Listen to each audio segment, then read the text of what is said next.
All right, thank you, Jade. It's time to talk about your money. Well, once again, trying to help you overcome maybe an apprehension on investing. To do that, there are some simple rules to follow. Stewart Welch from the Welch Group joins us here to explain the 5% rule for stock investing. And, you know, unfortunately for some folks, there are some examples where they made mistakes on some of these rules. And I know one in particular you're thinking of. Yeah, so this is about over-concentrated positions. So a great example, I have a client that we've worked with for decades.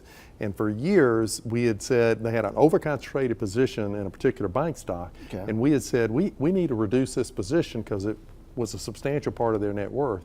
And each year they resisted primarily because of income taxes. They would have to pay a lot of capital gains. Right. And so finally, 2008 comes along, and this stock goes from $25 a share to $1 a share. Ooh. And I get the call, and the call was, sell! And I said, you know, it's too late to do that now. Yeah. So there's some rules around that. Okay. And what we'd say is the 5% rule is no single stock holding should represent more than 5% of your total investment portfolio. Oh, okay. And of course, there are exceptions to the rule. Okay, what are those exceptions? So if you're in management, let's call it middle to upper management, we would expand that to 10%. So if you're in management, a lot of times you have opportunities to buy stock at discounts. Okay. And if you're in senior management, those senior positions, you kind of throw the rule out because they're probably going to have the majority of their wealth in that stock, particularly if it's a public company. Okay. But once they're no longer with that company, this rule begins to apply, and we begin to deal with that.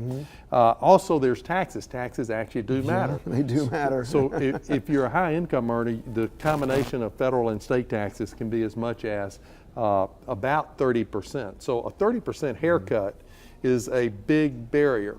And so when we're looking at taxes, we have a couple of rules around that. If they're really elder, we may wait. Okay. And at death, they get a stepped-up cost basis, and then their heirs can sell it with no tax. We sell it over a number of tax years so that you don't take the bite all in one year. If you're making gifts to charity, you can give away that low basis stock. Is a good idea.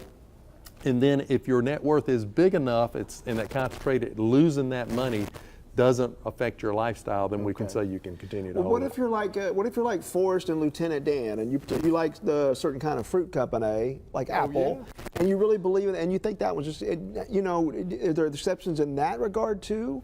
Even though I know that's one sector, but so what I say is there's no such thing as a risk-free investment, and there's no such thing as an investment that can't go wrong. There's a black swan event potentially for every investment.